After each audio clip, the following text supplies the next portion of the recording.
படத்தினுடைய இயக்குனர் MR Bharathi. We are actually childhood friends. சமீப காலத்தில் நிறைய வைலண்ட் ஃபிலிம்ஸ், நிறைய வைலன்ஸ் ஜாஸ்தியாக போயிட்டுருக்கு. இந்த மாதிரி ஒரு தருணத்தில் ட்ரீம் கேர்ள் வந்து டெஃபினட்டாக என்னால் சொல்ல முடியும். It's a very pleasant love story. ரொம்ப வருஷமாச்சு இந்த மாதிரி ஒரு கத்தி இல்லாமல், ரத்தம் இல்லாமல், ரீல்ஸ் ஆஃப் வைலன்ஸ் இல்லாமல், எதுவுமே இல்லாமல் வெறும் காதல் மட்டும்.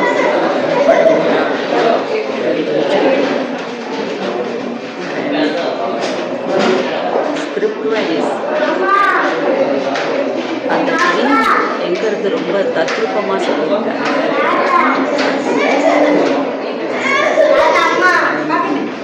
Very happy to watch this. தியேட்டரில் உட்கார்ந்து பார்த்துக்கிட்டு இருக்கிறப்ப everything was very very pleasant. Music ரொம்ப நல்லா அஃப்கோர்ஸ் பாரதியோடைய முக்கியமான ஒரு பவரே வந்துட்டு ரைட்டிங் தான். ரொம்ப visuals are very good, photography ரொம்ப நல்லா and music is very pleasant. ரொம்ப நல்ல பாடல்கள் எல்லாமே எல்லாமே ரொம்ப நல்லா. ரொம்ப நாளுக்கு அப்புறம் வந்துட்டு love story and families evergreen. Love ஸ்டோரிக்கு எப்போவுமே வந்துட்டு எத்தனை வருஷமானாலும் லவ் ஸ்டோரிஸ் ஆகும். லவ் ஸ்டோரிங்கிறது வந்துட்டு எவர் கிரீன். ஸோ ஆக்சுவலி பாரதியோட ஃபஸ்ட்டு டைரக்டர் சொல்லியிருக்காங்க, நானும் ரேவதியும் தான் நினைச்சேன். ஸோ செகண்ட் எனக்கு ரொம்ப அப்டேட்டடாக இருக்குது, வெரி நைஸ் அப்டேட்டடாக இருக்குது. So I am very happy to watch this film. My friend Bharathi director this and very நல்லா இருக்குது. Happy.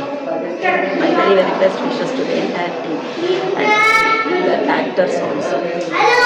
Very best wishes to them. Thank you. இந்த படத்தில் உங்களுக்கு ரொம்ப பிடிச்ச விஷயம் என் சீன் எது மேடம்? செகண்ட் ஹாஃபில் அந்த பெண்ணுடைய இன்னொரு லெவல் கேரக்டர் ஒன்று வந்திருக்கு. அது கொஞ்சம் வித்தியாசமாக இருந்தது. ஃபஸ்ட் ஹாஃப்லேயும் ஒரு லவர் கேரக்டர் வருது, செகண்ட் ஹாஃப்லேயும் ஒரு லவர் கேரக்டர் வருது. ஃபஸ்ட் ஹாஃப் பூரா அவருடைய பாயிண்ட் ஆஃப் வியூவில் போகுது, செகண்ட் ஹாஃப் வந்துட்டு இந்த பொண்ணுடைய பாயிண்ட் ஆஃப் வியூவில் போகுது. பட் எண்ணங்கள் ஒன்று தான்.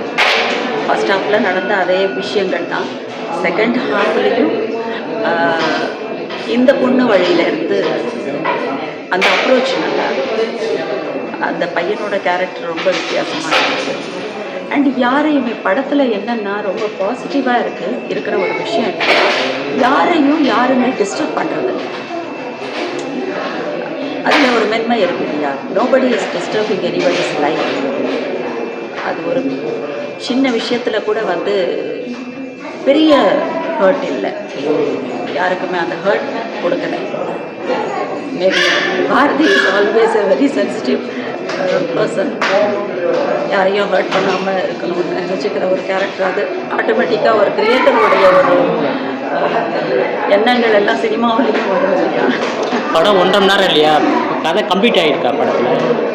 கண்டிப்பாக 1.5 மணி நேரம்ங்கிறது தெரியும், நல்ல கிரிப்பாக இருக்கும்.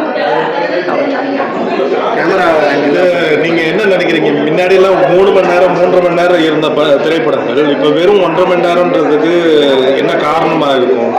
இப்போவும் 1.5 மணி நேரம் இல்லை, 3 மணி நேரம் படங்கள் வருது. இந்த படம் இவ்வளோ குறையிறதுக்கான காரணம் அதாவது இந்த படத்தில் டோட்டலாக எனக்கு பிடிச்சதே அந்த டியூரேஷன். அந்த 1.5 மணி நேரத்தில் என்ன சொல்லணுமோ சொல்கிறது.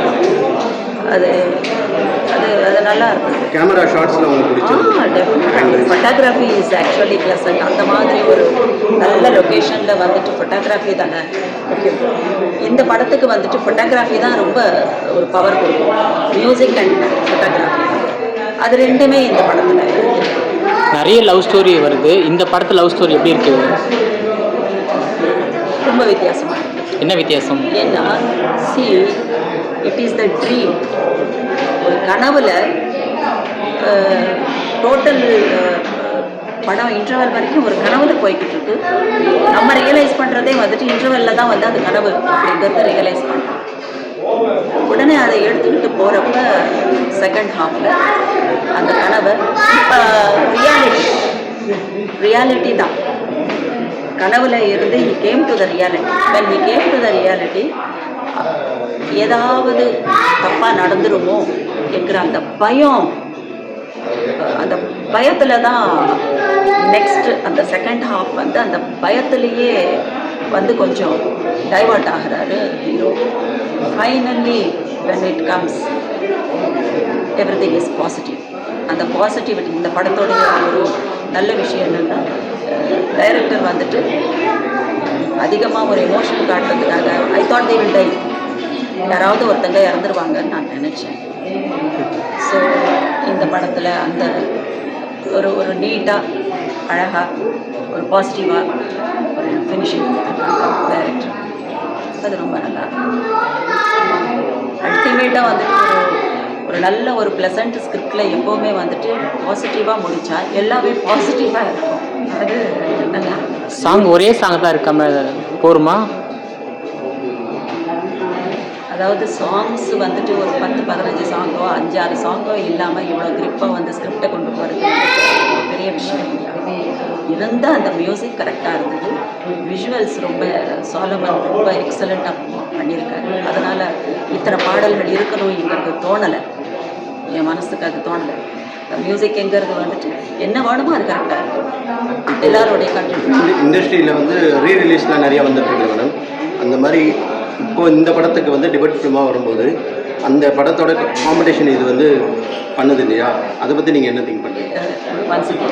ரீரிலீஸ் ஆன படத்தோட இந்த புது படம் காம்படிஷன் பண்ணுது இல்லையா, அதை பற்றி உங்களுடைய தாட் என்ன நினைக்கிறீங்க? அதாவது இருக்கிற சூழ்நிலையில் ரொம்ப அழகான சின்ன படங்களுக்கு கிரியேட்டர்ஸ் கிடைக்கிறதே ரொம்ப கஷ்டமாக இருக்குது. ஏதாவது ஒரு நல்ல அண்டர்ஸ்டாண்டிங் ரீரிலீஸ் பண்ணுறவங்க கூட வந்துட்டு இந்த மாதிரி பாரதி மட்டும்தான் இல்லை, எந்த ஒரு புது டைரக்டர்ஸ் வந்தாலும் அவங்களுடைய ஸ்பேஸ் அவங்களுக்கு கொடுத்துக்கிட்டு ரீரிலீஸ் பண்ணால் எந்த பிரச்சனையும் வராது. அது இண்டஸ்ட்ரியில் பெரியவங்க எல்லாம் சேர்ந்து ஒரு முடிவெடுக்கணும் இல்லையா வராது. எல்லாருமே சேர்ந்து ஒரு முடிவெடுக்கணும். அட்லீஸ்ட் புதுசாக வர்ற ஒரு படங்களுக்கு அந்த ஸ்பேஸ் கொடுக்கணும். அப்போவும் எங்கள் படங்கள் தான் வருது, இப்போவும் எங்கள் படங்கள் தான் வருது என்கிற அது பயஸ்டாக இல்லாமல் அந்த ஸ்பேஸ் கரெக்டாக புது படங்களுக்கு கொடுக்க வேண்டிய ஸ்பேஸ் கரெக்டாக கொடுக்கணும் கண்டிப்பாக அப்படின்னு நான் நினைக்கிறேன். லவ்வில் என்ன கருப்பொருள் சொல்லியிருக்காங்க? லவ்வில் என்ன கருப்பொருள் என்ன முக்கியமாக சொல்லியிருக்காங்க? லவ் இஸ் லவ், அவ்வளோதான். காதல் வந்து காதல் தான், என்றைக்குமே வந்து அது காதல் தான். இது வந்து கொஞ்சம் இந்த படத்தில் வந்து பாரதி ரொம்ப அப்டேட்டடாக கொண்டு போனார். அந்த கேரக்டரைசேஷன்ஸ் எல்லாம் வந்துட்டு ரொம்ப அப்டேட்டடாக இருக்குது. ஏன்னா இப்போ கேர்ள்ஸுக்கும் பாய்ஸுக்கும் கூட வந்து ரொம்ப லைட்டாக தான் போகிறாங்க. தே வுடன்ட் மைண்ட்.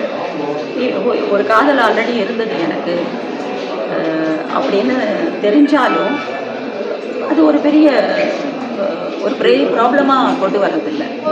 அதை ஆக்செப்ட் பண்ணுறாங்க பசங்களும் சரி பொண்ணுங்களும் சரி. அதான் சொன்னேன் அப்டேட்டடாக போகுது. அந்த 2 கேரக்டர்ஸுமே 2 இல்லை 4 கேரக்டர்ஸ். ஃபர்ஸ்ட் ஹாஃபில் வந்துட்டு அந்த பொண்ணோட லவர், செகண்ட் ஹாஃபில் அந்த லவர், ப்ளஸ் அந்த 4 கேரக்டர்ஸும் கூட வந்துட்டு ரொம்ப அப்டேட்டடாக இருக்காங்க. அதாவது லவர்களுக்கு செய்தி சொல்லியிருக்காங்களா இல்லை லவ் ஃபெயிலியர் ஆனவங்களுக்கு செய்தி சொல்லியிருக்காங்களான்னு கேட்டேன். லவ் பண்ணுறவங்களுக்கு செய்தி சொல்லியிருக்கா இல்லை லவ் ஃபெயிலியர் ஆனவங்களுக்கு செய்தி சொல்லியிருக்கான்னு கேட்டேன். செய்தி படத்தோட செய்தி லவ் பண்ணுறவங்களுக்கான செய்தியா லவ் ஃபெயிலியர் ஆனவங்களோட செய்தியான்னு கேட்டேன். 2 பேருக்குமே லவ் ஃபெயிலியர்ஸும் வந்துட்டு they also should know the practicality of life.